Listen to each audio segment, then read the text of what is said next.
love it. True. Thank you. We care about you. We care about you guys. Welcome back to Game Dev Chats. This is Ross Shabilsky, founder and CEO of D20Studios. I am Logan Erickson, producer of the Geekwave. And it is our pleasure to once again welcome back Mallory Day, our marketing and community manager. 6 years experience in the industry, marketing games, and doing social media. Welcome back, Mallory. Thank you for having me. So today the big topic is Marketing. The basics. the basics. The basics. The first thing that you need to do is create a strategy. A strategy. Yes. A lot of times when people start their marketing campaign, if they don't have a lot of experience doing marketing, which, you know, in indie, who does? Like you don't come out of the womb knowing how to market stuff. So you want to create a strategy that is comprised of tactics. A lot of times people start with the tactics. They're like, I need to have a social media page, and I'm going to put out like, oh, today I'm going to put out a picture of like me making a game, and tomorrow I'm going to put a picture of a monkey typing on a keyboard, and then the next day I'm going to do a meme. And there's no real strategy behind it. It's just a bunch of random stuff happening. Yeah. But if you want it to be very, very effective, you have to have a plan behind what you're doing. So you want to start to think about what is your goal for this thing that I'm doing. So say you have a website. What is your goal for the website?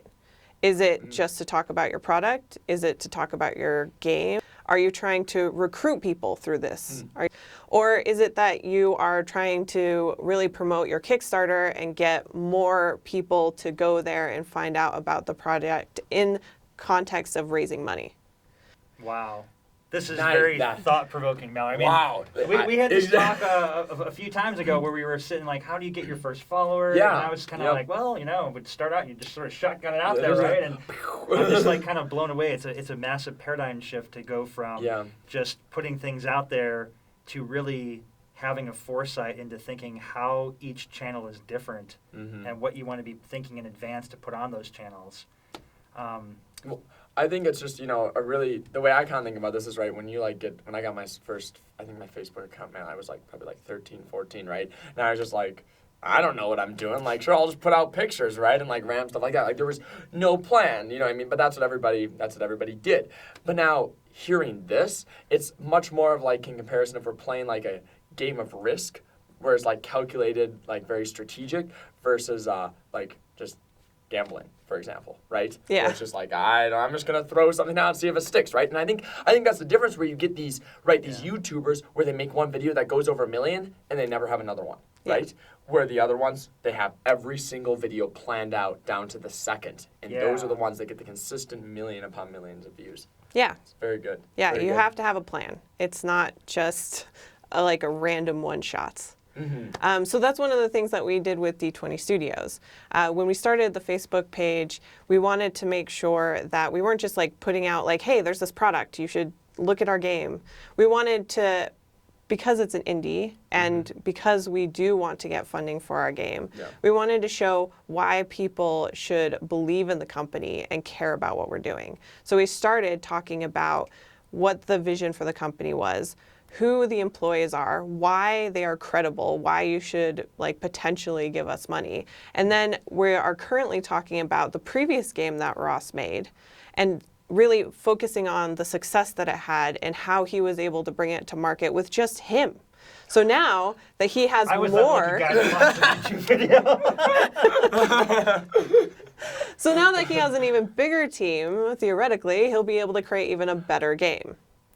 So that's I the gotta story. jump in and say something here. I mean, this is the value of why when you're starting a company like this and you're making a game, and you as like, in my case, the developer focusing on the engineering aspects, building the game, you need to hire team members like a Mallory here that have this level of insight. I mean, what I did in social media the first time around was like, I was that potshot lucky YouTube guy. Yeah. I didn't think about the level of planning or strategy or the snowball effect of the audience. And then, you know, it shouldn't come as a surprise when you don't have the audience there when you go to launch.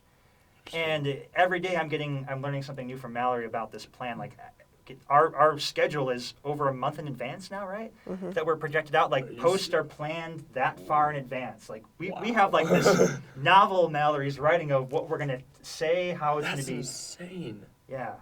And it's just like that's the value that someone that Mallory brings, like having that insight, that marketing expertise. I mean, if you want to succeed in this industry, you've got to get team members like that know their stuff, that can speak for that part of the pillar of the business and really carry that, you know. So you don't have to worry about it, because now I can just go and focus on development. Tweets are happening every day, and all of a sudden, like, hey, more followers. Yeah, this is awesome. I was like, oh wow. Yeah. Jolly.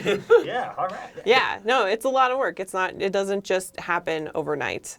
So while you're looking at your budget early on and trying to figure out where to allocate money, I know marketing usually seems like the least important thing when you really just want to get the game out there. But it can be the difference between your game being successful day one or being successful 3 months or just not being successful. If nobody hears about it, then nobody plays it. You need the eyeballs. We talked about the trinity of the AEM triangle, right? Yes. Acquisition, engagement, monetization. Acquisition is all marketing. Yeah.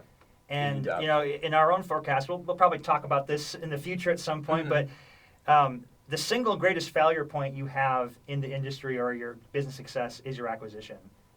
If you build it, they will not come. You need to get that part across. Absolutely certain. Like, we do our forecast and we do these numbers, and I have these little spreadsheets where I can calculate how successful our studio can run. And the single biggest variable that kills the business is if we don't get our users. Yeah. We have a certain number of people we need to have downloads on the first launch month, and if we don't have that, we're done. Yeah. It's scary as heck. So that's why, you've got to do this kind of stuff. You got to have strategies. You got to have Mallory's to do. Yes, to do Mallory's. Yeah. Do you have any final, lasting, fantastic thoughts? Yes. Nice. Think of your customers as people, not as numbers. If you think of them as people and treat them as people, they're more likely to care about you.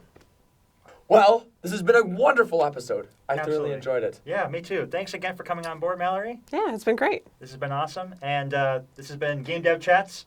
Dream big. Follow your passion. Cool. Ask us questions. care We'll about answer you. them. We will. We want to hear from you. I'm talking to you. Yeah, you.